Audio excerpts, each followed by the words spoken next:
セガサターンシロ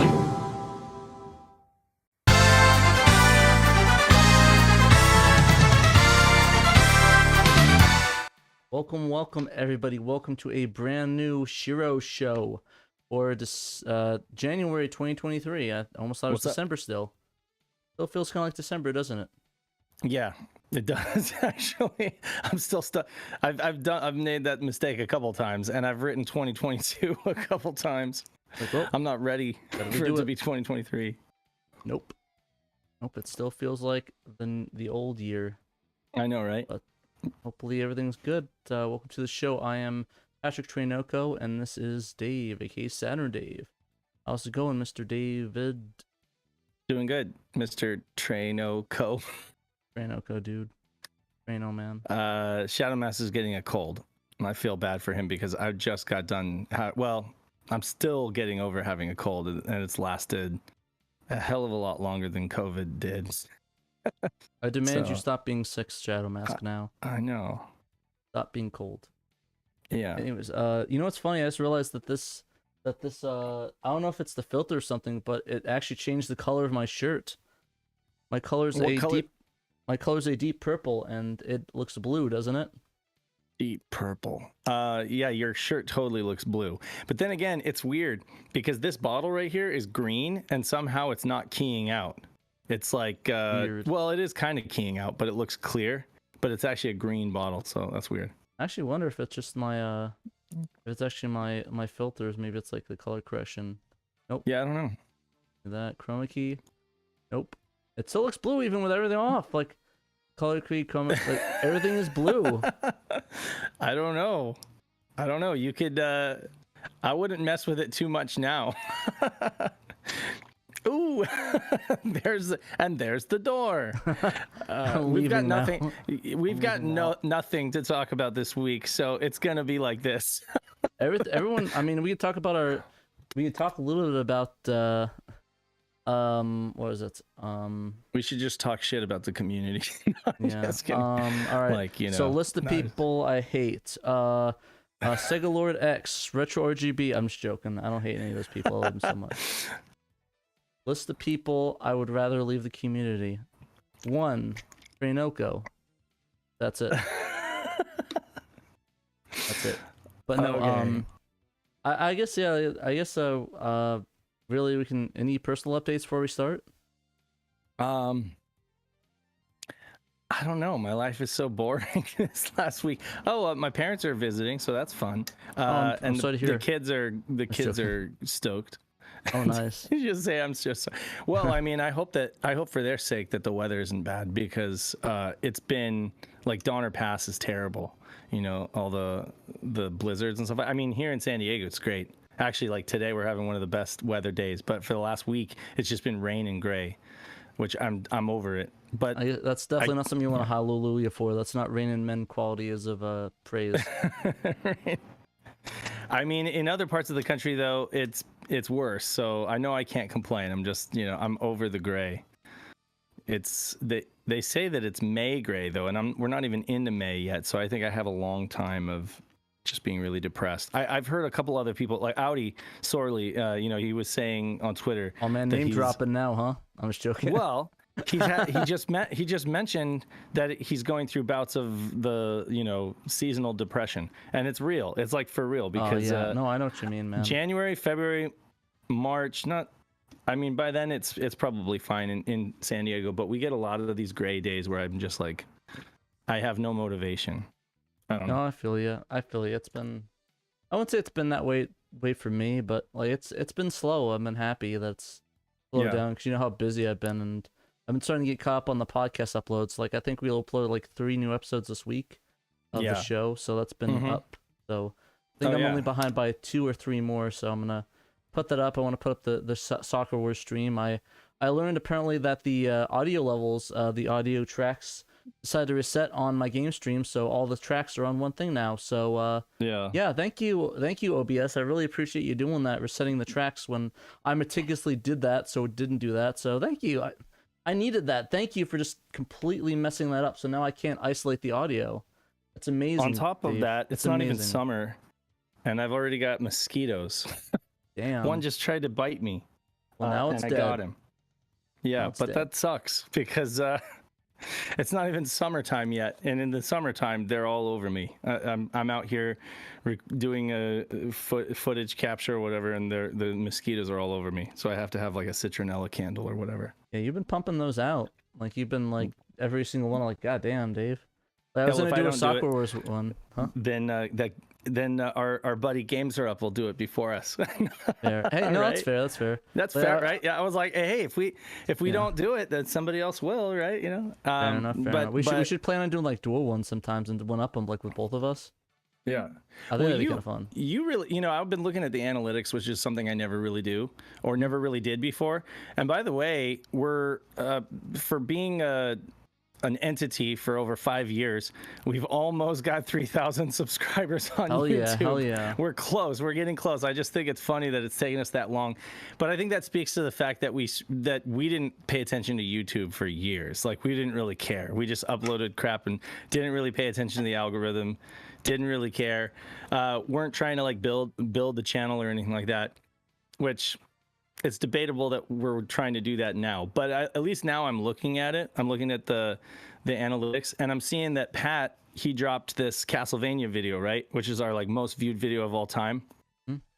What's funny about that video? So you dropped it first, right? So it was the first to go.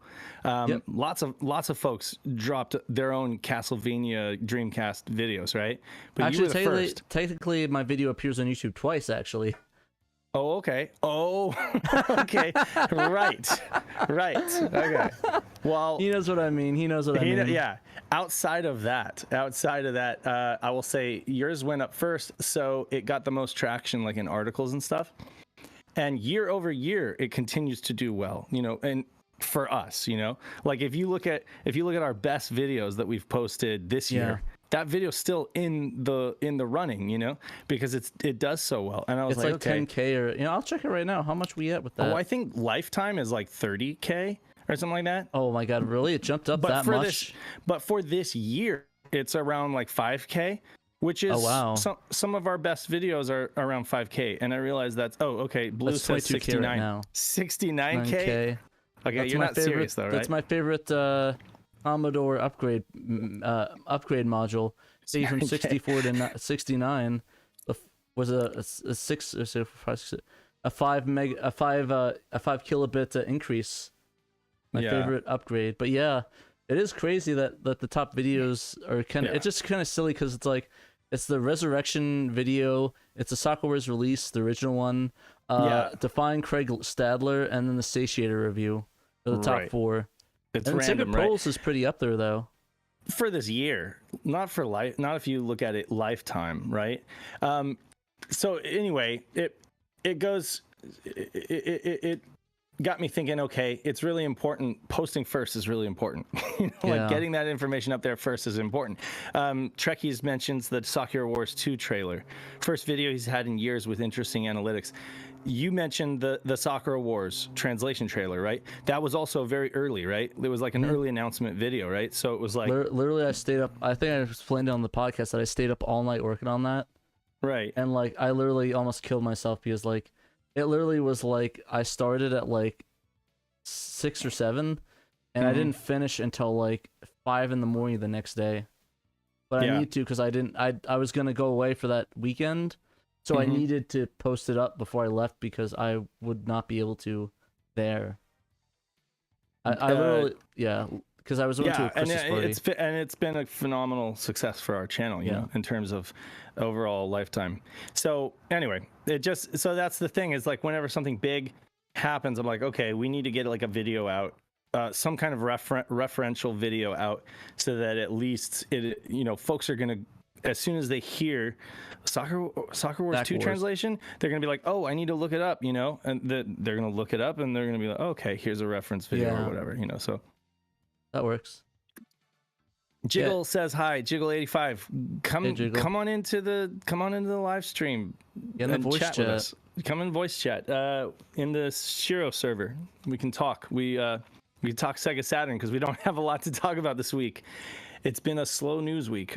I mean, to be fair, we probably blew our load last week when we had like I think it was like a maximum like 108 or 10 people on our live stream. Oh, I know. Yeah, for props Sack onto Wars. that. I think I dropped off before we reached 100, but it reached 100 while you were on, right? Yeah, Streaming. No, it hit as soon as we did the trailer. It hit to 100. Oh wow, okay. Yeah, everybody was like waiting for that moment. Yeah. Blue Moon said, "Talk Mr. Bones." Okay, Mr. Bones is an absolute garbage game. Speaking of Mr. Bones, Next topic. I have a text, and I'm not talking like Facebook Messenger. I have like an old-fashioned grandpa text going on with Fitz Houston because how did that happen? By the way, I saw you texted him. Oh, like I reached out to him a long time ago through private message on Facebook saying thank you for the shout to SHIRO. That was really sweet. And if you'd ever be interested in doing like an interview or something like that, that would be great, right? And then he I don't know, he found it. I guess he was going through all of his like message requests or something, and he found it, and he was like, "Sorry for the late response," and he was like, "Yeah, that would be awesome." And then he's like, "Here's my phone number if you need to call me." All right. And I was just like, okay. And so he's like, he prefers text. So I was like, I'm gonna be text messaging you. Listen, I'm like, I know you want to make Nick's job easier, but please don't make it easier for Mr. Bones. I don't want him. I don't want his job to be as easy as that. I know. He needs to work for that garbage game.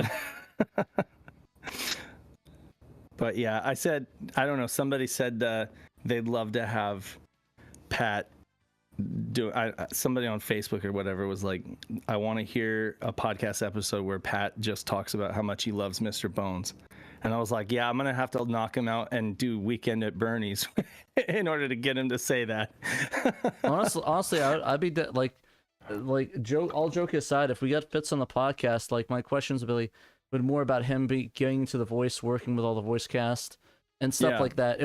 It's not his fault the game is absolute garbage. Honestly, everything about the game that's not the gameplay is decent, and of course the video, like the music's great, the voice acting is great. The game, I mean, it's just the gameplay and the visuals are kind of garbage. But, I don't think that's fair. I think it's hit or miss. I mean, I think the game is hit or miss. There's some stuff that hits, and most of it also misses. The gameplay makes me want to punch a baby in the face. You wouldn't say that to his face, Pat. That's what Shadow says. I agree. I would not say it to his face. Pat would be totally night and day different, like, you know. Exactly. Like to his face. Although he could be watching this podcast and he could already be like, okay. He knows. I think he would get it. It's a joke when I say I like everything. I'm kidding. He's not watching this podcast. You never know. You never know. He has better things to do than watch this podcast. You never know. But yeah, no. I love his voice acting work. Like, honestly, he's a pretty good voice actor, and from what I've seen, he's a pretty decent human being, and has really great faith in his religion. So I think that's really important. Cool. And I'm happy that he does that. Cinepack request hour. What is Trekkie's talking about? Trekkie's. Like I said, get that do that 40K video I sent you, please. I really want to play that on my Saturn. I will enjoy that. You're short on streaming ideas. Oh, yeah. Jiggle says excited to try some Sky Blaster over the weekend. It's been I love the update, and I love the cutesy flat shaded poly intro, like the FMV intro, all rendered in. I mean, like, I feel like you could almost do that whole scene in engine, but I'm not sure. Like maybe it's too many polygons. XL2 could probably do too many polys. But I think it looks. I mean, the thing is, it's FMV, but it's the same kind of graphics, so it looks very, very much like it could be an engine. You know, like the whole thing is very seamless looking. So, and he says it was a few sleepless nights in Blender.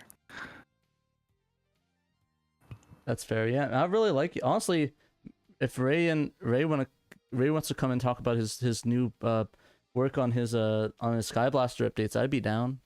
Yeah, if anybody wants to drop into our SHIRO Discord, into the live stream channel, and just drop us a line, as long as you're respectful and you keep it somewhat clean. Not that we do.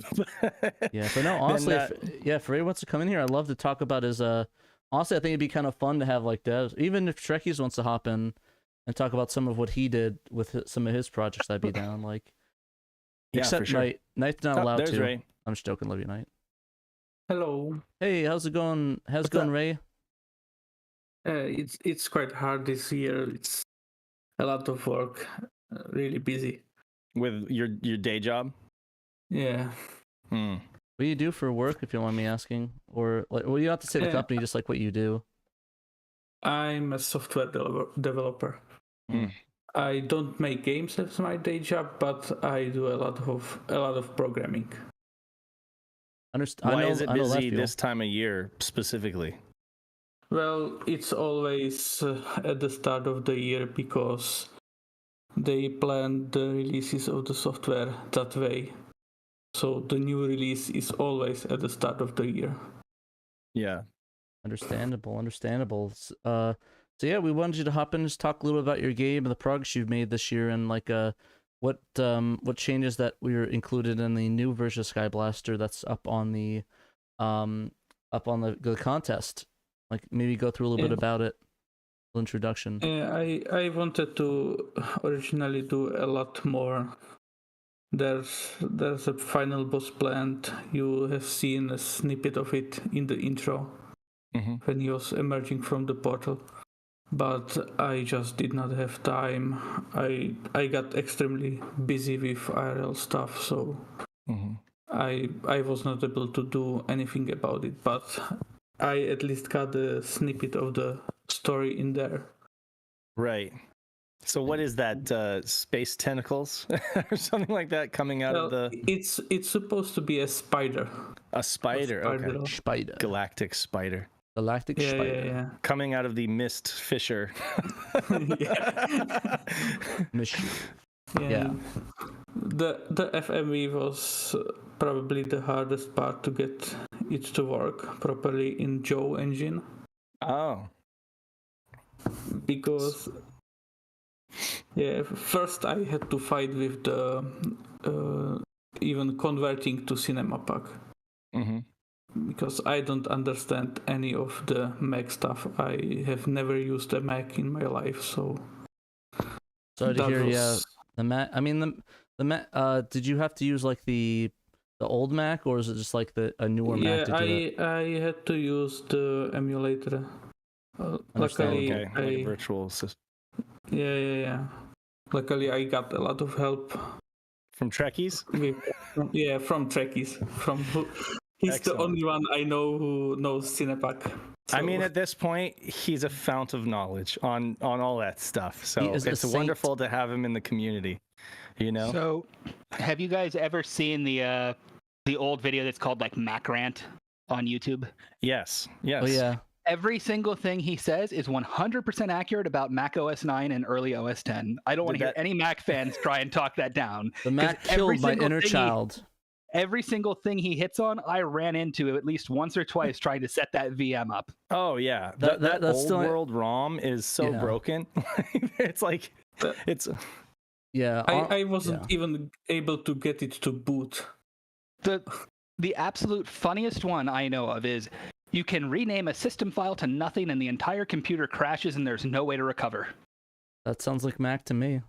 Maybe they took a page from Linux and the Unix operating system. Like, you know what? Why don't we make it like user friendly, but also you can kill your computer like Linux for no reason, just because it'd be funny.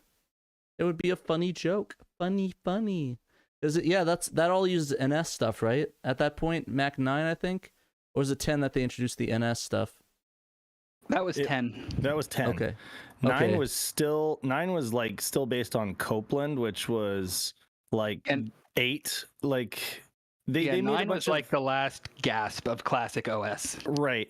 And even then it had a lot of like emulation. You were basically like emulating all of the old stuff. Power because it was all PowerPC code, right? And then if you wanted to run any of the really old Motorola stuff, you were basically emulating. I think some of the older like Macs that were running like the early versions of OS 10 that could still do PowerPC, I think those you can run some of the old tools on still. Mhm. I've just never. I don't have one to try it. Yeah, Yeah. it's like up to 10.6, I believe. I picked up a couple years ago. I picked up a PowerBook 3400, which was like, which was like the most powerful Power PC laptop before they put out the G3, you know, and then the G3 just like smoked it. And of course, even those are just like ridiculously, you know, low powered by today's standards. But there's a lot of really cool classic games and stuff like that you can run on there. And the Macintosh Garden is a good repository for Macintosh stuff if people are into that stuff. But I have yeah, an old like, Mac SE and an old Performa that's like one of the really early powered PCs laying around. But it got to the point where I got the virtual environment set up so well, it's faster just to do that than to try and sit there and figure out a way to try and transfer files over the archaic like networking protocols that classic Mac used because they had to be different and all that other weird stuff. Oh yeah. Did you do a full upgrade to that, like put in an SSD and everything, or is that on a spindle disk?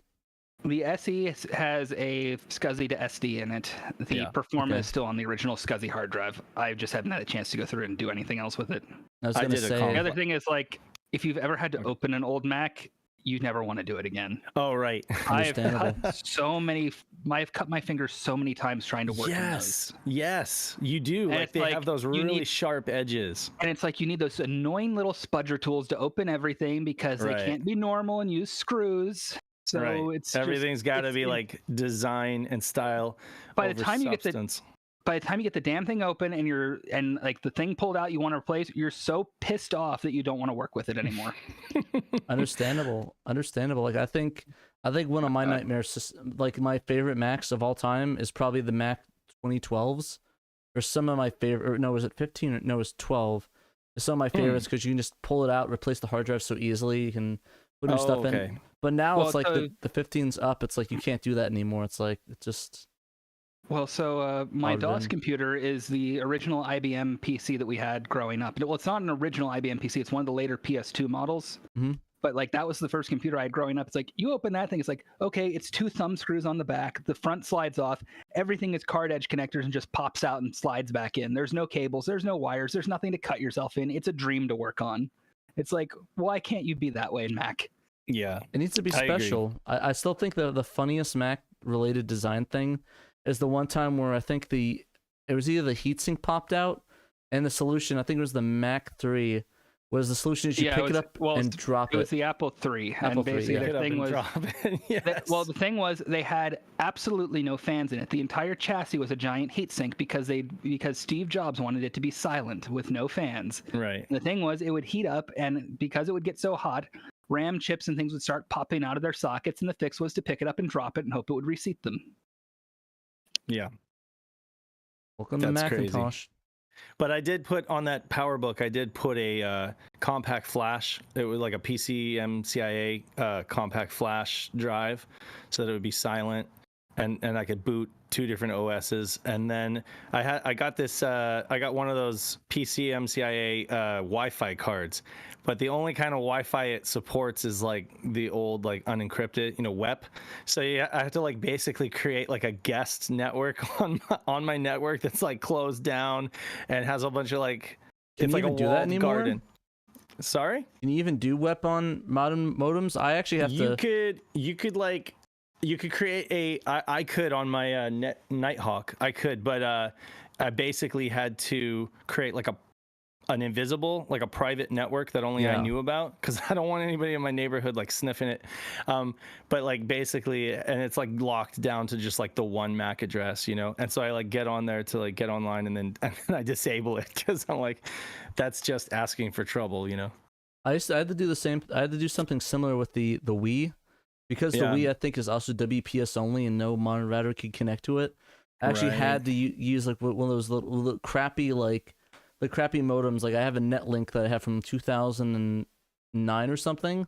Mm-hmm. I literally just keep for that reason. I will just have it, plug it in to Wi-Fi, just connect it to the Wii, and then when I'm done, I'll flip it off and turn it off. Because like, it's just really funny to me that like I can't that you can't connect to any like you can't connect the Wii or the DS anymore to modern Wi-Fi routers. You actually have to get old ones to be able to do it. Right. Yeah, with the DS, the 3DS can do it, but the original DS is like that. Yeah, it's my hack, I guess, is that I've got my laptop out here. So with my PS2 or the Wii or whatever, I can just plug the Ethernet into my laptop and bridge the connection, bridge my secured connection over, and that allows me to like download OPL updates and stuff like that and whatnot. But yeah, it's funny. I have a fleet of old laptops I use for LAN parties, and all of those are connected to my main Wi-Fi. Mm-hmm. But just only because I collect all old hardware and I have the newest Wi-Fi modules you can put in those. So they work fine. I think for the original DS, didn't Nintendo release like a USB like dongle you could put in to create like a small little mini Wi-Fi network? Nintendo so you could probably still use that. Yes. Actually, I never even knew about that. That's a thing. You'd stick it into your PC, right? Yeah, it was a little Wi-Fi it would dongle. Because Wi-Fi was such a newfangled thing at the time. Right. I wonder how much that's worth now. I have no idea. I'm not even gonna open up eBay because then the Wii you do have the option of like the USB to Ethernet. Ethernet, right? Yeah. Which arguably PSP, I think does have some encryption. So PSP you might still be able to get online. I don't know. Yeah, I've not tried PSP. We'll get to Dan's article. It's the only one we have to talk about, so we'll save the best for last. But do you know the Sakura Wars article? I think there might be one. I think maybe. I saw one. There was the Sakura Wars article that you wrote up, Dave. Oh, maybe that was so long ago that I didn't. It literally was on the 7th. Like you wrote it up. It was just so we would have an article. Yes, and again, it's for having like a ref. Yeah, we'll talk about that for sure. What was I gonna say though? You totally made me lose my train of thought. I actually do have a funny story that I want to call myself out on. So I was looking through the article and I was looking at the special thanks section of the thing, and I saw your name but not mine, and I had like a huge baby fit, and I was like, what the heck? And I reached out to Trekkies. I was like, why is Dave's name in the special credits and not mine? I thought I promoted enough, and he was like, oh yeah, it's because he worked on the project. Oh, that makes sense. Yeah, you know what's funny? I copy and paste it. I copy and pasted that whole thing from Trekkie's post, and I didn't even look at who's to be honest with you. I was just copying and pasting and getting it up there so that we at least had it. Yeah. So that was pretty embarrassing on my end. So sorry about that night, Trekkies. Sorry about my baby fit. Wow, Dave's really good at keeping secrets. Yeah, literally, he never told me that. So I was like, why is his name on there? Trekkie's told me not to say anything about it. You told me not to say anything about it to anybody. He said not to tell anybody at the time. I said keep this secret. We're working on this, but don't tell anyone. Yeah, so I did. I didn't say anything. I mean, he agreed to come on and help us look into maybe translating the manual. Well, yeah, I remember that from translation. The first one. Well, help. We do the translation. You maybe help put it all together into something nice. Right. Yeah. Because that's not my skill set, the translation part. But what was I gonna say? Darn it, Pat. Anyway, it was relating to all that old convoluted networking stuff. I actually do have another. I might need to go through the connections on the. I was gonna say something to Trekkies. Okay, Radius. Do that first. No, wait. What are you doing, Pat? It was off topic. I just want to say that I have the cabinets, like the whole like medical things, and I'm smelling something that gets like really stale when I turn the electricity on. Like it smells like really like a weird smell, like electronics. Something not like ionized air particles. It has to be something like that because it smells like, you ever have like stale air where it doesn't stink, but it's like a weird staleness in the air. Right. And like I don't know what that is, and it's only when I turn the power on. Yeah, it's ozone. Is that what it is? That's what I think that smell is ozone. Is that safe to do, or am I supposed to not like? Did I get that? You really shouldn't be breathing it in, because like old laser printers now would have like filters to filter that out because they would exhaust it. It's a medical cart. Breathing that stuff in. The only thing I can think of is that I've added a medical cart, and it has like and I have the only thing connected to is probably the power strip. No, the power strip inside that isn't even on there. It's connected to a regular strip, and Thanks, Blue. The only thing I think is it's the VCR. That's the only thing I can think of is in there that's causing that smell. Because I can't, like, there's nothing else in there that could be doing that unless the receiver's dying. So, but it's really weird. I'm smelling that. The only thing I can think of is that it has to be something in that cart. Because like I have the other cart and it's not on, and that uses its the internal power strip in there. But the other one, I just literally put a strip in there and put it through there. So I'll have to go through there and sniff. I think it might be the VCR though, is my thing. But the only thing I think of is that maybe like yeah, because that's the only thing I can think of that would cause that smell. So I'm gonna unplug the VCR and I'll turn it on again and see if it causes more of that smell. But it's just bizarre. But anyway, sorry about that thing. It just was bothering me.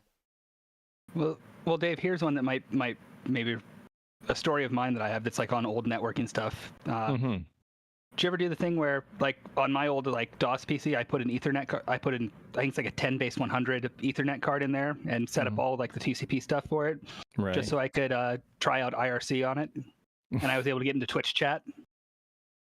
Really? Well, because Twitch chat under the hood, it's IRC. It's IRC. Okay. So you were able to get that.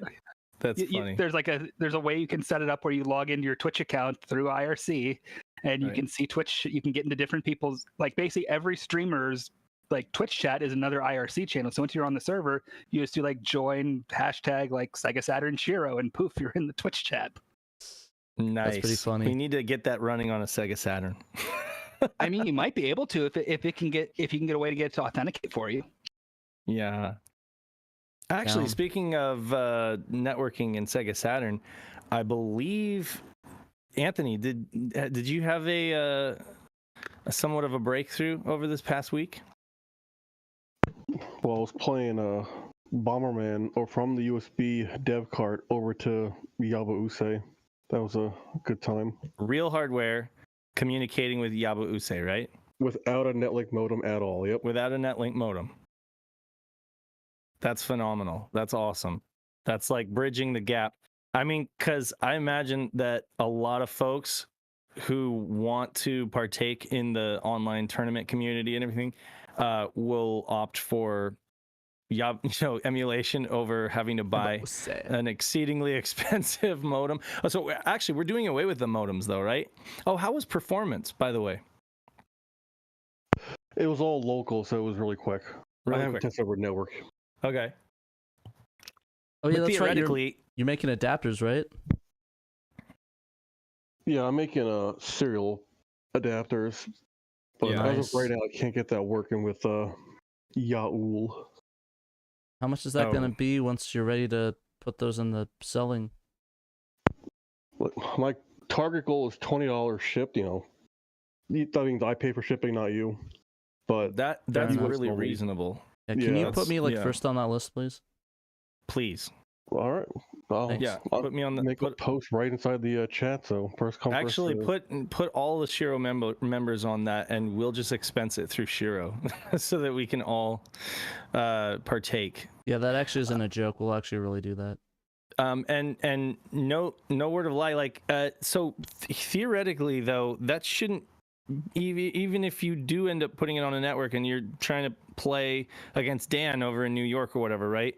It shouldn't be any slower than what we're using right now, right? With the modems, because the modems add latency. Right. It should be actually faster. It should be, theoretically it should be equal to or greater than. So that's super exciting. But this doesn't make Joe's work obsolete, right? Like this uses or piggybacks on Joe's work with the tunnel, right? Correct. I took his tunnel and I heavily modified it. So we are trying to find a new home for the source code to release it somewhere.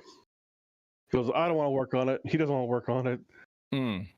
So at some point in the future... Well, maybe we need to solicit somebody to work on it. Does Zayden want to work on it? Or has he not? Who knows? Okay, well. Nobody wants to work anymore. No, everybody just wants. Well, I hate Python. Python sucks. Python sucks. Come on, man. That's good for scripting. It's easy to get stuff up and running, but I agree that you do end up kind of running into. So you're coming from a C background, right? For the most part, yeah. Or Java? I don't. Oh, okay. No, I don't do Java. You don't do Java. Okay. I do Java. Knight does C#. For what? C#? That's .NET. for .NET. Okay, yeah, Windows stuff. Okay. I also do C#. Anybody do that dreaded? What was it? For Mac, the C, Objective C, is it? Yeah, that sounds about right. I did it. Yeah, it was Objective C. It wasn't that bad, but They switched to tough. They And they switched switched to to Swift. Uh-huh. That's what I use at my job, Swift, and I actually programmed it. Actually, I think because Knight, I think it was trickier because Knight does Mac stuff. I actually remember I had to do constraints using Objective C code manually, and oh my god, it was the worst thing in the world. It was awful. Don't do constraints in Objective C for iOS stuff. Not fun. Yep. Yeah, and then things like Python's not bad for prototyping, but when you really want to get performance, you shouldn't use it. Right. That's fair. I mean, it's great for databases and back-end website stuff, but I mean, trying to make a game with it or something, you can do it, but it's almost counterintuitive. It's just not. Well, so for example, I think it was Nanash made the encoder for Grandia, and it was all in Python, and it worked. And I was happy for it. It's just it took probably about an hour to encode one video. And that was just encoding the frames. It's like that. That's and that's not in a VM or anything. That's on my 8-core Ryzen PC sitting here. It's okay, this is kind of taking a while.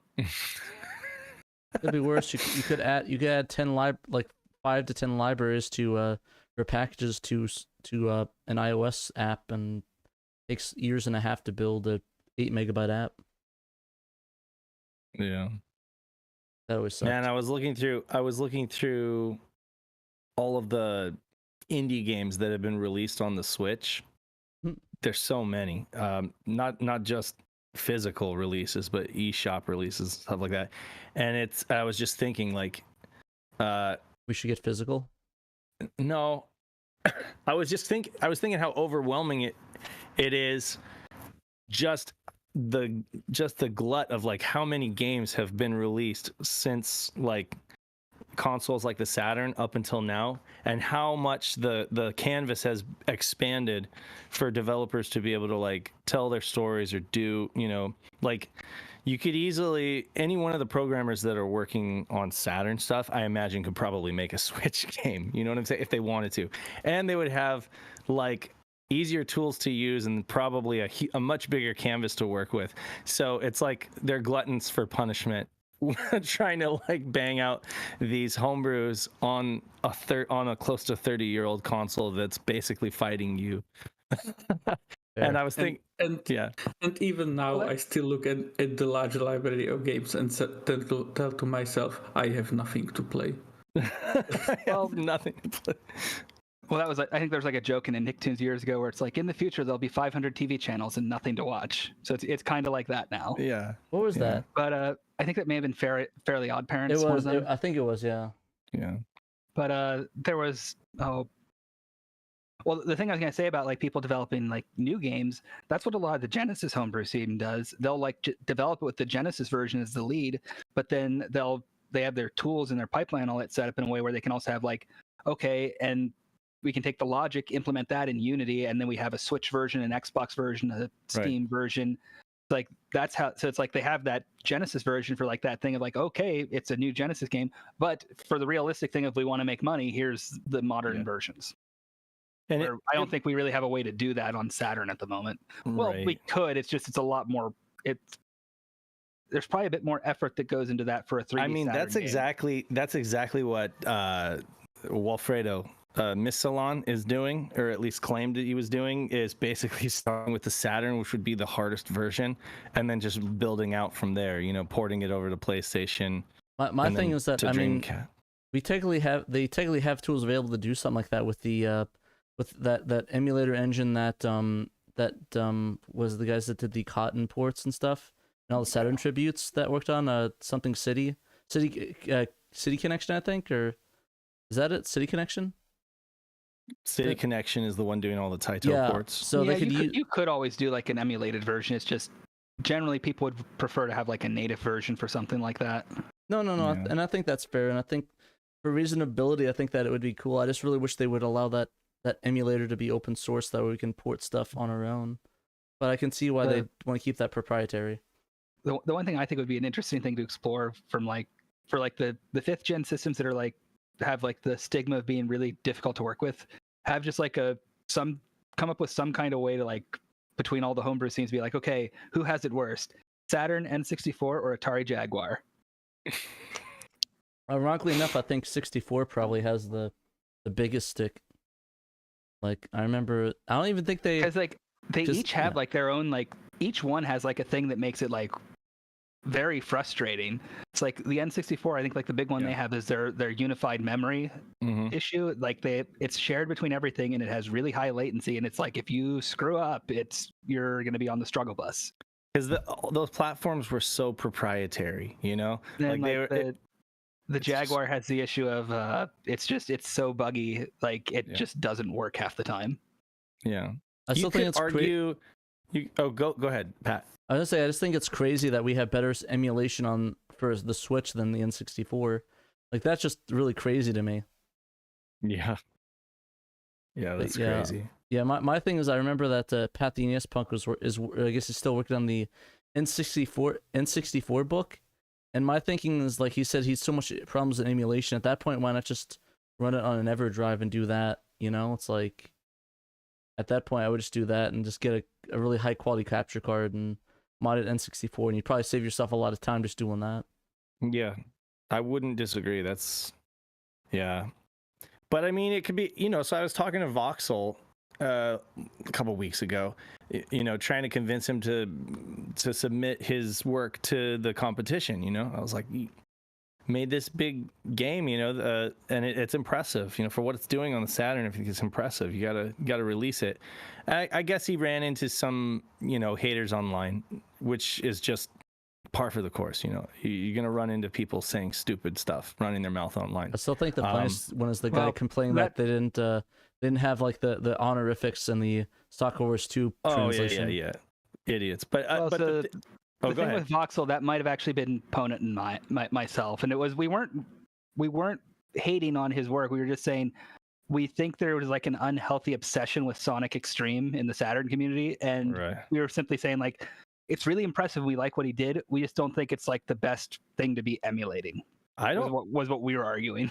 Okay, I'm not sure if that was like he was talking about to me. It was a discussion we had a while back in the Sega Extreme channel. Because he was talking about he was actually talking to me about people comments on the YouTube, like the video that he put up on YouTube, just being overly critical of it, or saying, oh well, you know, you did this wrong, or you did it, or it's not like, you know, like basically kind of demoralizing comments where he said he was already in a headspace where he could easily be developing something else for another platform, you know what I'm saying? And like that's something I'm trying to, like, as someone who is a layman and not a developer, not working on games for Saturn, but definitely interested in encouraging you guys to continue working on Saturn and doing stuff for this console. You know, I gotta try to empathize as much as I can. Like, he could easily be working on another platform and he could put something out that would get tons more recognition or a lot more attention, you know? So for him to spend so much time working on something for a really, really niche console and then have it be, you know, have to deal with those kind of comments, it's rough, you know? And when I was just looking through all of these like indie titles for like the Switch and for the several other consoles too, they've been ported, you know, but like I'm just thinking like it must be kind of hard for folks to say, yeah, I'm gonna pour a bunch of my time into the Saturn, and I might get nothing out of it except for these two guys on the SHIRO show talking about it or whatever, you know. So, but anyway, hey, fair trade for me. Right. And that kind of plays into that unhealthy relationship thing with like the community with just Sonic Extreme and 3D Sonic games is in general on the Saturn. It's like there's such this high expectation for it that if you make it and you don't get it just right, you're just going to get a ton of vitriol thrown at you. I mean, I'm honestly happy. I'm happy well. that he made it because I do feel like it's the closest representation to what we saw in the ads back in the day. And I kind of think that he can close the lid on the coffin, so to speak. You know, we can just kind of say, Right.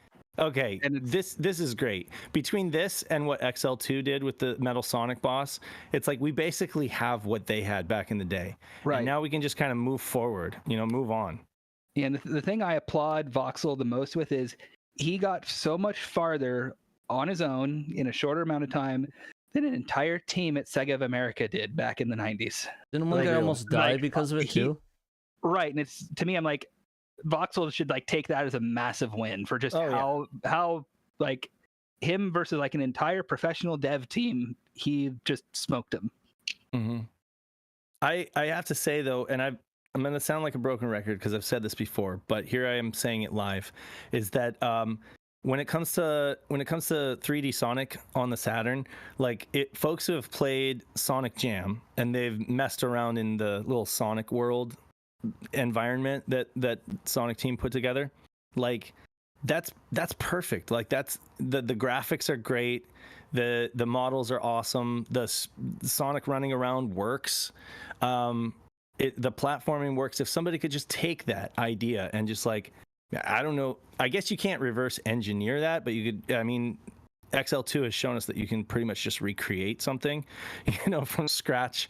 If they can mirror the way that worked and then take that and use the special stage from Sonic 3D Blast, you know, the one where you're going down the half pipe, and that's in 3D as well. You take those two and throw them together and then just create some extra assets and music and stuff like that. You have yourself a Sonic game on the Saturn.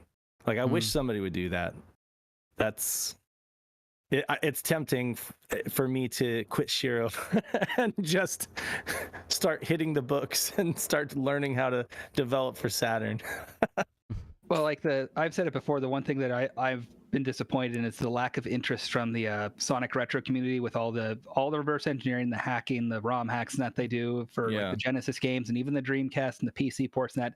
There's just like they completely ignore like the stuff in Sonic Jam, and that's like with Sonic Jam, you literally have both a official 2D engine from Sonic Team for Sonic, as well as a 3D engine that you could be playing with, and there's like almost zero interest.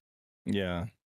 All right. Well, before we're running short on time here, but before we go, I wanted to talk about the Burning Rangers prototype that was found. But before we do that, I wanted to thank Blue95 for the $20 for the donation for It's Mr. Bones. Is the smell in my room? So. I guess it's just a bunch of boning, a smelly bone liquid that came. Okay, now you just stop. Yeah, a little bit too much there. Bone marrow. Anyways, we'll go talk about the Burning Rangers prototype. Go real quick. So Dan, Mr. Marrow. So Danthrax wrote this up. Thank you again, Danthrax, for this. This is the Burning Rangers prototype with versus mode found. So I don't think there was a versus mode in Burning Rangers, right? In the retail release? Not in the retail release. It's been not even in the prototype that came out a year and a half ago.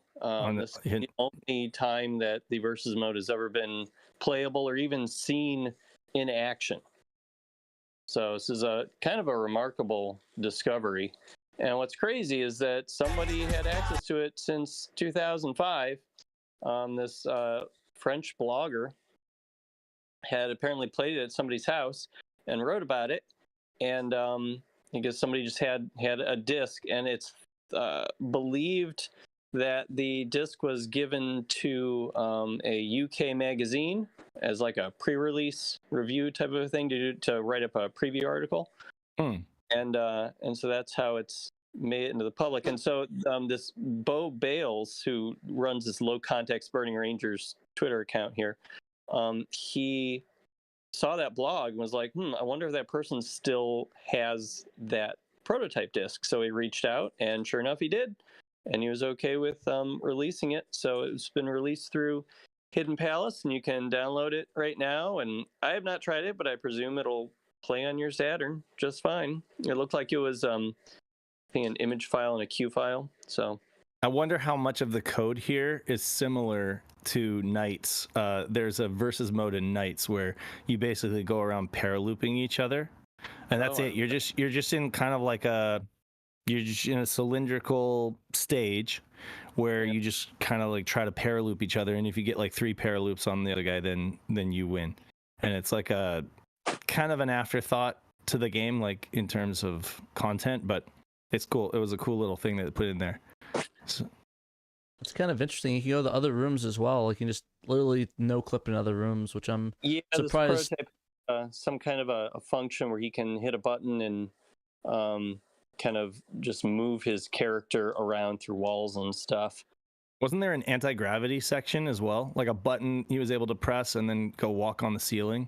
Yeah, I've got his video on that a little lower in the article. Cool. Mission 3 had an anti-gravity section, and it also had, which I didn't put in the article, it also had like a section where you float up because of a fan. A fan kind of floats you up through the air to continue through the level, which reminds me of some stuff they put into like Sonic Adventure.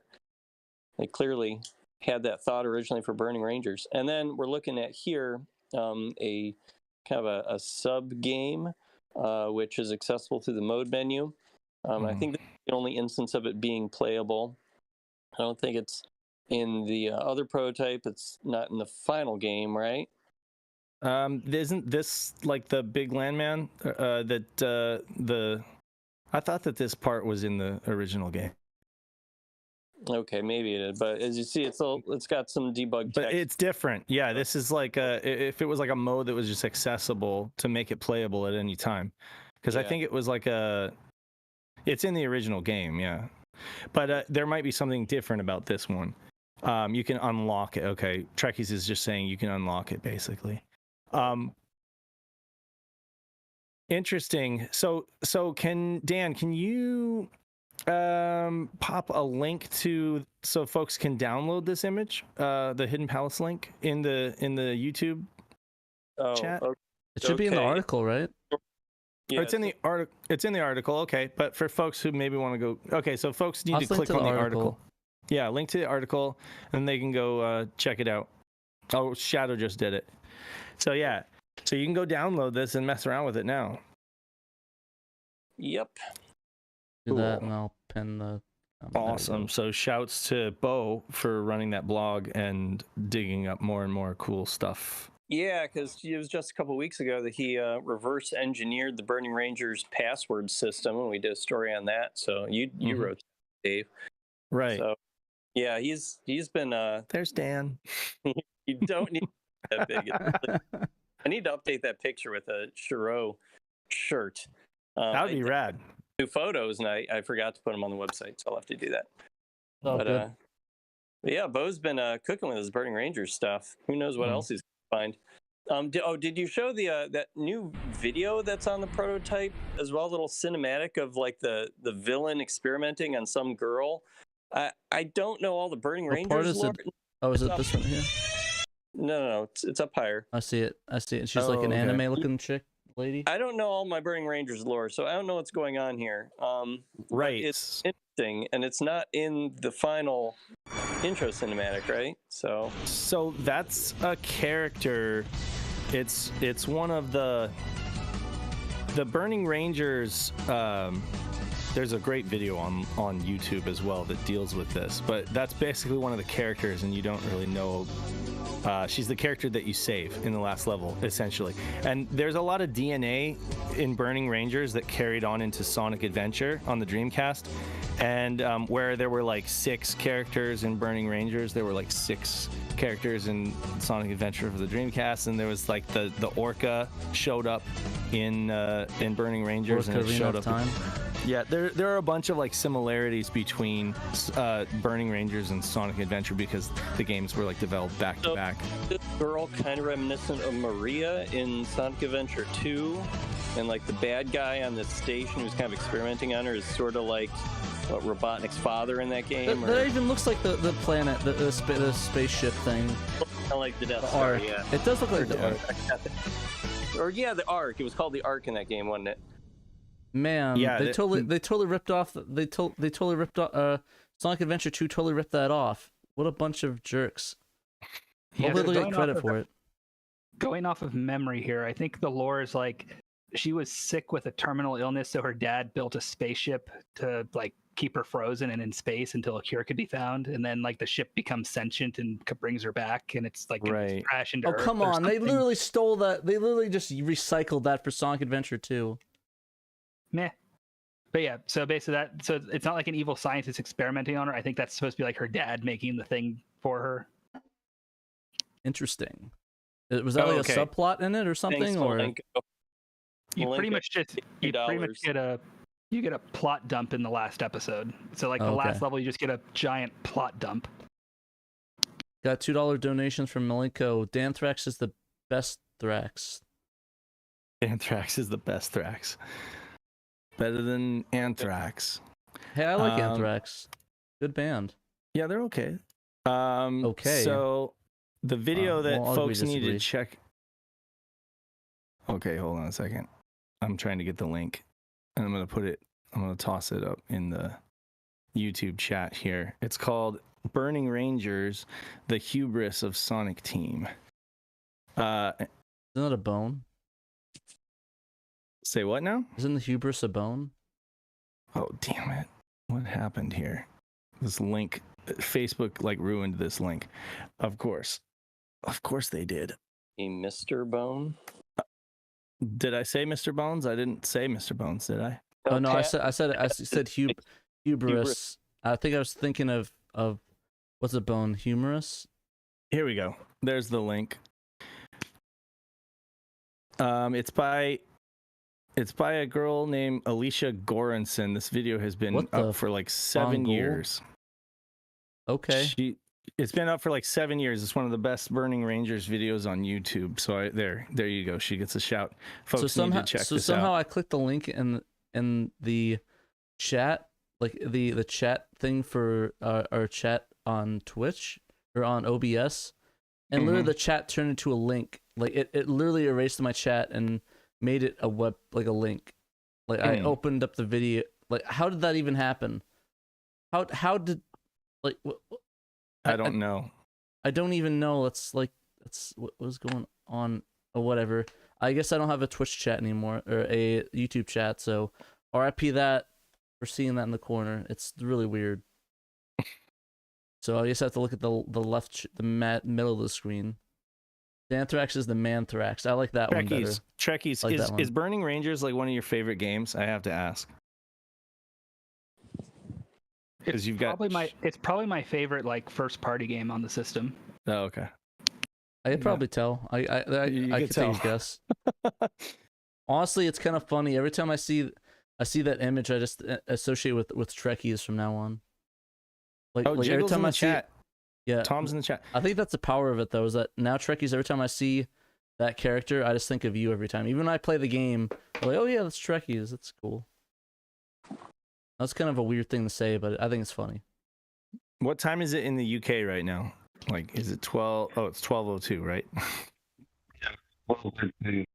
Yeah. Go to bed, mate. You're up late. Go to bed, mate. What's that? Go to bed, mate. Get. That's Australian. You sound Australian. I don't know. Maybe or maybe Indian. I'm not sure. I don't think it was Indian, but all right. Good day, mate. How are things going over there on that side of the world? Crickets. Well, usually British people just talk about the weather, so I can just tell you it's raining. Yeah, we did that at the beginning of the show. We talked weather at the beginning of the show. It's sunny in you Arizona. guys have probably got some sun. Yeah, I bet it is. Well, yeah, Sunny Pat Arizona. and I, Arizona, San Diego, we got sun, but the rest of the country is ice storms and blizzards and stuff. All people know about the UK is the weather, tea, and Warhammer. I think that's... I didn't know that. So Warhammer's actually British. I never even thought about that. Yeah, Games Workshop is a UK shop. It's like I think it's in Brixton or something like that. Is the main shop there? I suppose, yeah. Like, do Americans have workshops, or do you call it like your garage. I don't know what to call it. No, yeah, you'd call it a workshop if you were building stuff, you know. I mean, it's funny though, because like everybody in friggin' Warhammer's British, like both in the 40K and the fantasy one, they're all British. So every single piece of media, everyone in there is British. I've never heard any American accents in Warhammer and any other media. Everyone is just friggin' British for some reason, and for some reason, I think that's really funny to me. I don't know why, but I always joke when I watch a piece of media or like play games, like, why is everyone British in Warhammer? Like, oh yeah, that's right, because technically it's in the UK. But you guys just record another junkyard cast, Titan cast. Oh, they did the Christmas nights one. Yeah. It's Oh, I mean, you like guy. I saw you guys in there recently. Like, I thought you guys recorded another episode or something. There was one released. The last one I did, Pat was on it. Oh, okay. And we were talking about that was a while ago. Yeah, it was a fighting game one, right? Right. Yeah, that's right. Yeah, so not that many ago. I gotcha. But yeah, things have got pretty quiet for me on the Saturn front. I've just started that new job. That's what I was talking to Pat about last time. So I'm in an operating theatre in a hospital. Nice. Blood and guts. Plenty of bones, Pat. Plenty of bones. That's why you sound so tired. Have you work found, at a hospital. Have you found any PVMs on medical carts? Like literally. There is a room that we go. You take stuff that's broken there, but I think if I hang around in there too long, I might get you might get some disease. What if it's not? No, we've got like what they called Clonels. They're called. You've probably got a different brand in America, so I'll just wipe it with some of them and it'd be fine. Kill everything except COVID. Funny story. I actually remember when folks used to turn their nose up at the medical BVMs and stuff like that, you know, because they look kind of funky. I remember like back when folks just started collecting PVMs and BVMs, and you could actually get one for like $100 or something like that. It'd be like if it was a medical one, then it was like, oh, I don't want that one. Now it's like people are just they take what they can get. Just give me it. Whatever, you take what you can get, yeah. And it turns out that the medical ones are actually, a lot of them are actually really good. They do have high hours, though. A lot of them have really high hours just because they're always on, you know? And there's a chance there might be a butthole or two burnt into it. Butthole. Yes. I've given up on my CRT search now. I don't know, I've mentioned it before, but I picked up... I had a couple, but you know what it's like. You get them and they break or whatever. Yeah. Or they're smashed.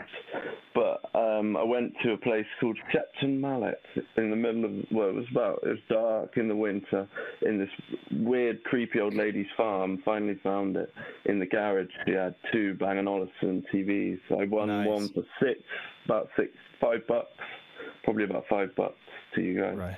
Yeah. And then there was another dusty one. Like it's called an LX 2800. Like it's got a wooden frame. Yeah. And it was, my mate was like, it's got an RGB, you know, in the back, and I was like, $5, and she was like, yeah. Then I got them to work. Like the geometry's not perfect, but I've got them working, and they cost me nothing. So I'm quite pleased with those. That's awesome. I don't need to look anymore. I'm just enjoying them until they.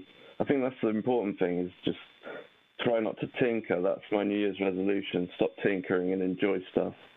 There, I think that's what I need resolution. to do. Yeah, that's sort of what I need to do. I just end up just tinkering with a lot of stuff and just playing around and not really. Same. Yeah, but no, like right now I have how many PVM? I keep losing count. 1, 2, 3, 4, 5. I have 5 PVMs in the background back there. Like they're all backups of backups. So I have my one main one. I think I'm just using the Olympus nowadays because it's the closest one in the corner, like I do for monitoring for streams. But yeah, I have like 5 of them.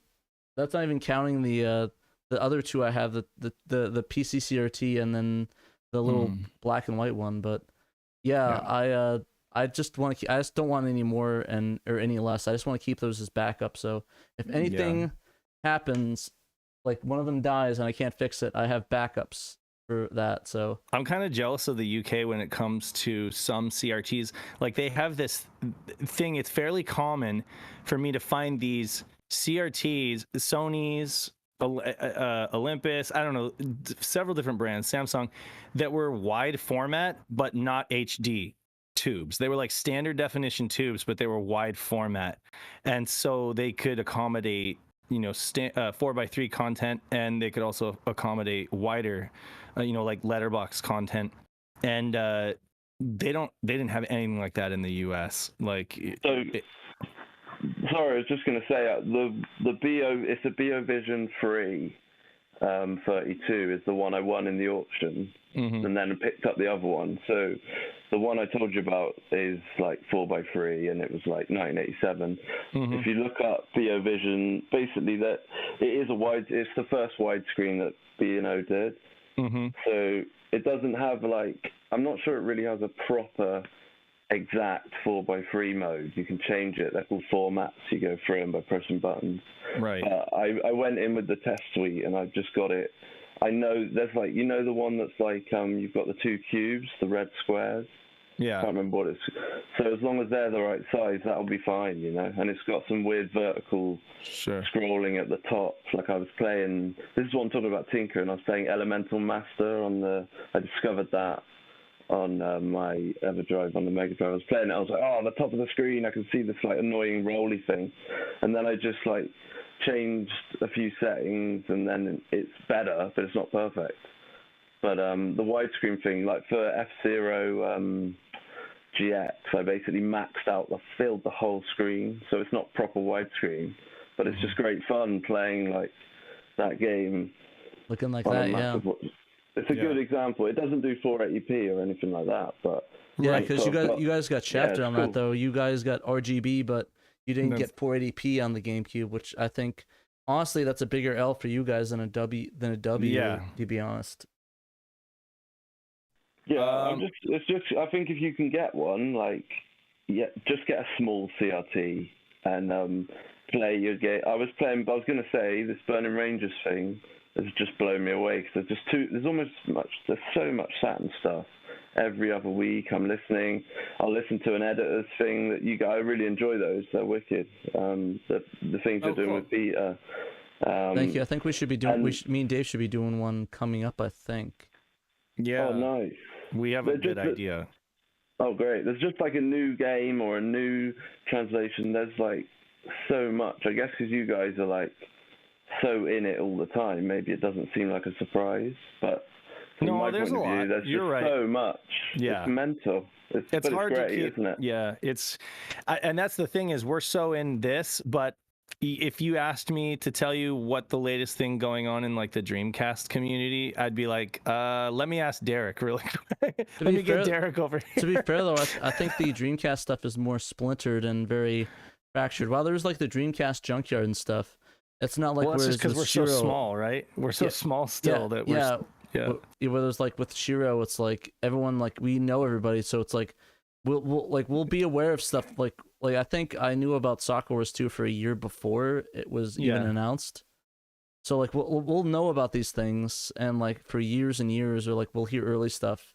And sometimes we just won't. It'll just be a surprise. But yeah, like I said, there's so many different things that come out, and because since SHIRO is so close knit, it's easy to get that stuff. But with Dreamcast and that stuff, it's a lot of fractured places, forums and different things. So it's really fascinating in that regard. So but I think it's mostly because the Dreamcast will be staying that way.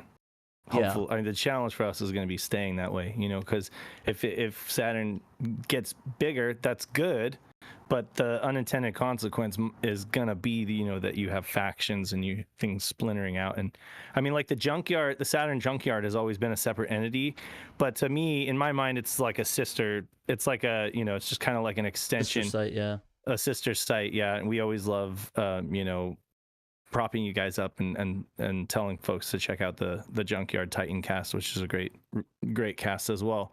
I want to answer ML. I think ML or MI in the chat was saying Panzer Saga. I heard it wasn't you guys' favorite when you first played it on the SHIRO podcast. Couldn't believe, because I love that game. I think you're talking about when Sega Lord X and I were talking about it, and I know he said that he hated it and he returned it. Upon playing it, he returned it. Me, I was just for me, it was just kind of when I read in the magazines, when I read in the UK mags like OSSM that it was going to be an RPG, I had a kind of a feeling of letdown because I definitely loved Panzer Dragoon Zwei, and I just wanted more of that, but like even more refined. And I was like, oh, this is a great direction they're going with the game. And then they just like went in another direction and it kind of had a slower pace. It was an RPG. But in hindsight, like having played it, and Pat and I agree, it's not worth $1,000 or $1,500 or whatever. But it is a great game. It's a $300 game, probably not that much. Oh yeah, like everybody kind of places different values on things, so I know that's kind of arbitrary. But so I'm not here to tell you what the game is worth, but I can say that it's objectively, I think, a good RPG. It's not like the greatest, but it is really good. I played it a couple times and beat it, and also watched Chaz beat it live and get like a 100%. You are worthy to walk among the gods or whatever, Yeah. And that was really thrilling to see somebody else like do that live, Yeah, so and exactly. And I think the thing that Sega Lord X was saying though is that it just wasn't what he was expecting. Like it was not like the sequel that they wanted. It was an RPG. It's like after this awesome shooting thing and like it going like from 1 to 1,000 with Zwei when it went to Saga. And I think both Sam and Sega Lord X think the same thing, where it's like it just was not the same game. And it wasn't bad. It just wasn't the game everybody they wanted. Orta. They just basically, and they were happy when Orta came out because that was kind of like what they wanted. So many games are casualties to that. The expectation versus reality syndrome, I like to call it. Like everybody was expecting something, and then they get something else. I think Sonic R is kind of like that because everybody's expecting it to be like a kart racer, like and it's totally not that. I think that. There's another great example that I just slipped my mind, but obviously Panzer Dragoon Saga is definitely that, where everybody was just expecting something else. Oh gosh, I just had it. Like that. Yeah, I just had it in my mind, and maybe Sonic Heroes. I don't know, because I the things that what Sonic Heroes for me, I was expecting another like adventure game, but when Heroes came out, it was just like a racing thing, and it was not that great. Like I didn't like. I know Sonic Heroes. A lot of its opinions been changed over the times, but when I came out, I kind of didn't like it. Like it wasn't good. Oh, I was thinking about. Okay, here's a great example. The Legend of Zelda: Wind Waker. So that's a good one. It's a game that like after so many years, people pretty much recognize it as it's a great game, right? But when it came out, it was just like not the direction that people expected Nintendo to go.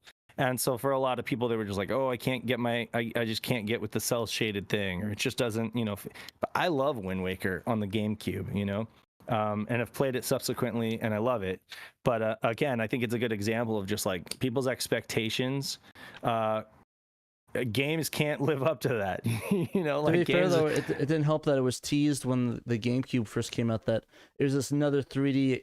Like, it was like they teased Twilight Princess but released Wind Waker, but then they did Twilight Princess, and honestly I have to say that Twilight Princess is probably hands down the best Zelda game, period. Oh my god, it's funny that you say that because I just saw something the other day that was like Twilight Princess was like the game that Nintendo did not want to make, or like they were like people in Nintendo that like didn't want to release that game, I'm gonna have to find that video. I mean, if not the best Zelda game, the best 3D Zelda game, because like it took what Ocarina did and made it like 20 times better, and like it was they literally Midna is like the reverse of Navi. Like Midna at the end of it, you're crying. I have spoilers for like a almost 20-year game. When she goes back to she transforms back to her human form and goes back to the shadow world, whatever. I was like almost crying like that. Like I love Midna. Like yeah, me too. Yeah, like seriously, huge fan. Yeah, that was the best. Honestly, I do want to get a Midna tattoo. That's one of the tattoo ideas I want. I want to get a Midna like standee character, or like those. I don't know why they don't. I'm sure they do. I just haven't. I love the art style of that game. It's really, really nice. Yeah. But yeah, you saying I'm in Pat's corner with what? Is it with Twilight Princess or another something Pat's else? Corner. Oh, it's just talking about like Editor's Corner. Pat's Corner. Okay, yeah, maybe. I don't know. Yeah, you just said it basically. Twilight So Princess, everybody yeah, was good point. expecting Twilight Princess, and what they got was Wind Waker. another great game, but it couldn't be appreciated for what it was. It was just like, Honestly, it I was know a lot just of people like that still judged don't by like. what it wasn't. I still know people that don't like Wind Waker as much. Like they don't. Really, it's so. To be fair, though, the love it. original, I can see it because after when you had to go on the boat and traverse those things, I can see where because it did drop off a bit. But they fixed it with HD though. Yeah, you know, a lot of games also, a lot of RPGs, and not saying Wind Waker is an RPG necessarily, but a lot of like long format games like that, you know, do suffer from that, like 70%. You get like 70 or 80% in, and then you're just like in a no man's. You're just kind of like driving through the desert, and there's nothing to look at, kind of part of the game. Yeah. Where you know you've done so, and that's where a lot of people will like quit RPGs, is like when they get to that 70% or 80%, and basically it's at that point that the developers have run out of creativity, and you just basically are trying to grind until you can be powerful enough to beat the end boss, you know. But yeah, but now, like I said, I think I might redo Wind Waker. I actually never beat it. I don't think. Really? I don't think I ever beat it. I think I got to the was the Triforce grind or whatever, like you're on the sea looking for stuff, and I just like, nah, I'm good, and I just didn't pick it up again. I think I'm gonna pick up Persona 5 on the Switch, and I know it's not as good as 4, but it's a good game. Like the thing is that I wish I could play it more, but it's an 80-hour RPG, and it's 100 if depending like on how hard you go. Yeah, so that's the other thing. It's like, because if you want to do all the social connections, you have to get like 80 hours. Last time I played Persona 4, I used cheats so that I could speed up the whole thing, because I just don't have that kind of time anymore. And I still want a game. Like I still want to play some of these games. I played it legit the first time, but like the second time I was just like, I don't have another 80 to 100 hours to pour into this game. So like I used some cheats in OPL just to get things going, you know. I don't know if folks do that. Yeah, I might just get it for the Switch, not just so I can play it on my like pants when I'm doing nothing or I'm bored. Yeah, just like, you know, just play it handheld and just be like, okay, I'm playing a little bit, and you know, right. Is it out already, or is that come out yet? I can't remember. Because I know they're doing 3, 4, and 5. I thought it was already out or coming out. Wait, Persona. Because I want to get 3, 4, and 5 physical for the Switch. I want to do that. Somebody should just be able to tell us in the comments. Yeah, it's out. Oh, okay. In stock. Alrighty, I guess I'll add that to my buy list. Oh my god, there are so many good Switch games that I want, but then like I have I don't pull the plug. I don't pull the trigger on them because I'm like, I know I'm not. This is just gonna go on the shelf, and I'm not gonna play it because I don't have the time. That's why I stopped buying stuff. Like I used to pre-order games that I know I liked, but like even like I guess the biggest one is I've been pre-ordering and buying every Fire Emblem Collector's Edition as it was coming out. I did not buy the Engage Collector's Edition. I skipped on it because I know I wasn't gonna play it. I haven't beaten Awakening. Haven't touched. Oh no, I'm like a quarter way through Three Houses. Fates. Haven't touched Three Houses. Like, and it's like I don't want to keep doing that. I have not played Headcount on Switch, but I'll check it out. But I have been playing those. I've been doing like social games. Like I've been playing Darktide on PC. Warhammer Darktide. Like that game's a lot of fun just to play, like, because social games I can easily play, and it's like I can hop on with friends and chat and socialize. So mostly the games I do play is social ones. So I would highly recommend, if anybody loves like Left 4 Dead, play Darktide. It's an amazing fun game. And I love Warhammer, so what can I say? 40K. Just 40K. Have you played Baba Is You? I have not. Oh, it's like an indie game. I think it was I can't remember who published it, but anyway, it's like almost like a programming game, where you've got this little sheep and you can push words together. So you can put it'll say like Baba is you, okay, and you're running around, and then you can push the word rock in front of rock is you, and now you're the rock, and you can move the rock, and then you could say like water is float. So you basically are like pushing words around and putting together combinations of words that change the programming of the game to be able to solve puzzles. It's really crazy. I'll check it out. Is that on Switch? Yeah. It's on Switch, yeah. It might be on other platforms as well. It might, but yeah, it's called Baba is You.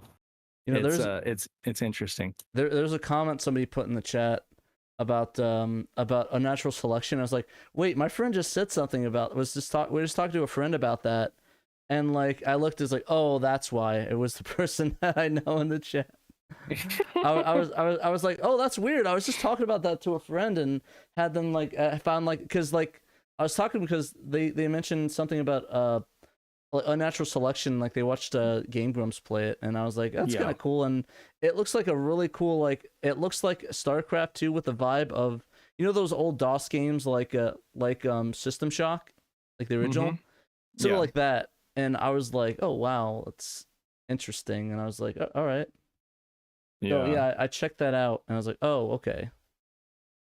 So yeah, no, it was really good, and apparently you can play DOS games on the browser on Internet Archive, so that's fun.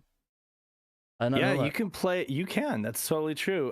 You can emulate a lot of that stuff in a browser, so that's cool. You can play Mac games too, like old Mac games. There are like online emulators and stuff like that, but I think we should wrap this up. We should thank our patrons. Oh yeah, we are over by a ton. We got a new one. We got a new patron. We got a couple actually. So you want to do that, or do you have it up, or do you want me to?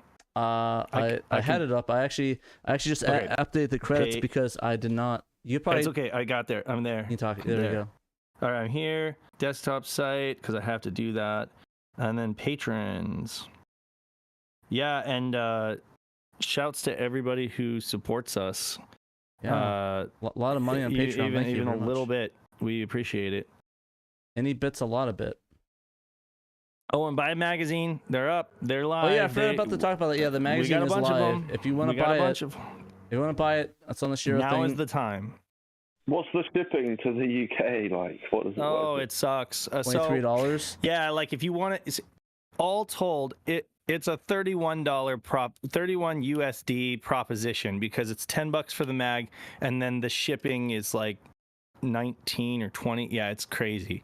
Unfortunately, we don't get any kind of discount on shipping. This is like the cheapest option actually that I have available. You got like your UPS, DHL, all that. This is just United States Postal Service, first class international. It's like the cheapest rate I could get. Unfortunately, it's not that cheap. Just hearing about you said, and I think you said before about how many times you had to like open each individual one and check the pages and all that. I really want to support you because it sounds like you put so much effort into it, man. Yeah. It's been we had the first run and that went pretty well, and then like the second run I had to like reorder a couple times. I had to say sorry, you guys need to do it again a couple of times. Luckily, and it's so funny, the company that we use is actually out of the UK, but they have like a fulfillment center in the United States, so it was like some kind of communication difficulty between the UK branch and the United States branch, and it was just we finally got a really good run that I was just like, yep, this looks great, let's go. But now I have a bunch of like B rank issues that we're able to ship out, to folks who want to save a few bucks. You can buy one that has like some printing defects. Yeah, and we're sorry about the shipping price. It's just the thing is that if we did it, we'd have to. Honestly, maybe we could talk to somebody like that has a magazine there and see if we can have them sub-publish it. Maybe, I don't know. Like honestly, that's been something that we have talked about, but we haven't. We never committed to. Yeah, because I think that we've had so much other stuff going on that hasn't been like. But it's a good idea. If we did it at all, that would be the way to do it. Is literally talk to somebody else. Like, like maybe we can reach out to one of the magazines in the UK, like Sega Powered or something. Be like, hey. Would you guys be cool if you just like sub-publish it? We'll add your logo to there, like a sub-publishing or whatever, and then you guys can publish it there. Just get it. Yeah. The thing is that the only thing though is that we'd have to add the logo there, like to the magazine. I almost wonder if it would be cheaper for them to do the whole print and then freight ship the US ones to us, you know, like almost backwards, like, because somehow they have a deal with shipping, whereas we don't, you know. But I think it's because of their numbers. They do so much volume. Like I said, the only caveat is that we'd have to probably modify the magazine to be UK specific, or like at least add their logo as a thank you to it. If we did do that, or somebody. Here's the thing, though. I want to say something. So there have been several folks in the UK and Ireland and Scotland. Well, it's all the UK, but okay, there have been several folks in the UK and even Hungary. UK. We have one from Hungary. We've had them from France. We've had several orders of folks who have gone to a great expense to import the mag, and that speaks volumes to me because they've they took the L. Just today I was talking to Andy Mackey, I think. Was it Andrew Mackey? He was saying, I'm sorry if I butchered your name, but he was saying he was really excited for it. He's been reading the digital version for months, and he had to import the mag. Just rest assured that it's going to be an incredibly limited edition collectible, because it's not like we're making a ton of them. So you'll be one of very few people in the world who has one. So even if it does cost a little much to get it to you, you know.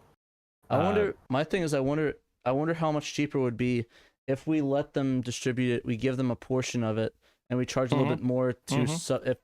Honestly, it probably would be cheaper. Like, I mean, at most, we probably would be like a $5 or $10 markup. But they would have to they would have to distribute it because they have to package it up on their end and ship it out. You know.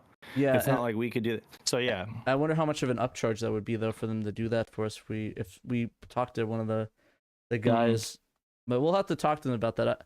I would be down, like, if somebody in the UK magazine publishers that want to like sub-publish with us, or the publisher our magazine to get it to the UK people, or even just do that. I'd be down to take the L on it, or like work out a deal or something where it's like, because honestly, I don't really care much about we don't really make much on it to begin with. So we're charging cost basically. That's the thing. So,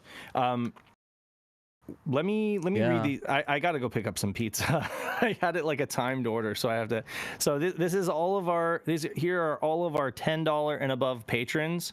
We love you. We got Theron Brown, Sega Steve, Stoneman, Justin, A Murder of Crows, Gem Clash or Rank, Cerulean, Nutrageous, Blue Moon 95, Tanuki Trev, Johannes Fetz, Mr. Joe Engine himself, Rowan Dinkt, Derek Pasquarella, aka A-Team, Shadow Mask, Memphis or Mamdu, Emerald Nova, and Young Money Swee. And we also have, should I mention the ones that are new? Yeah, do the new ones. Yeah. So new, if I click on new, it should work. Okay. Oh yeah, new. So Jared and Raymond Hedge.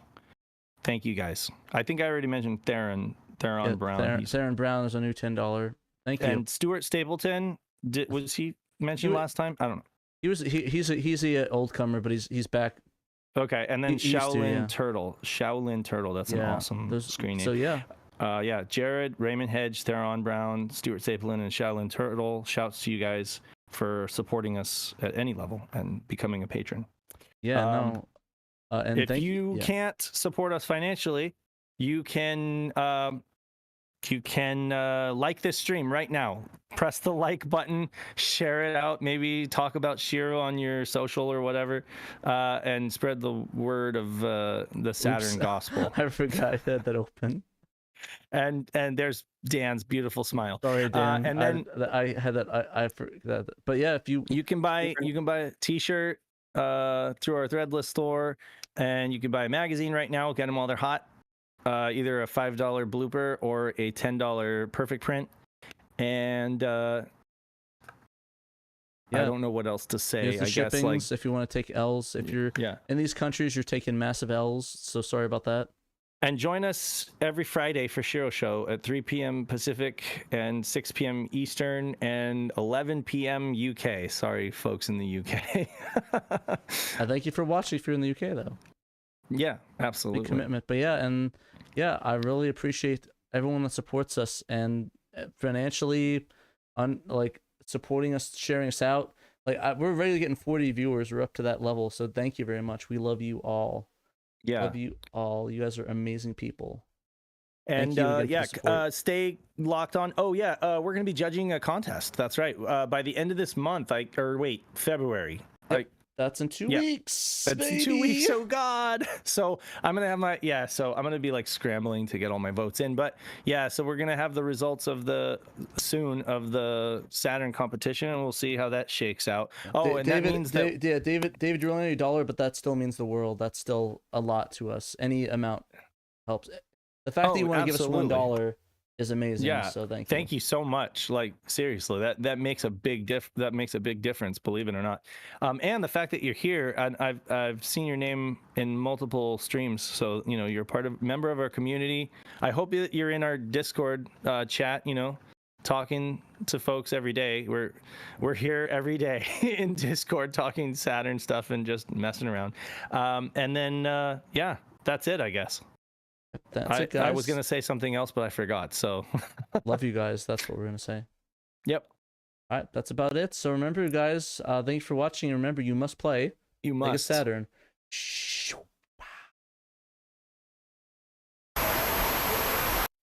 Later.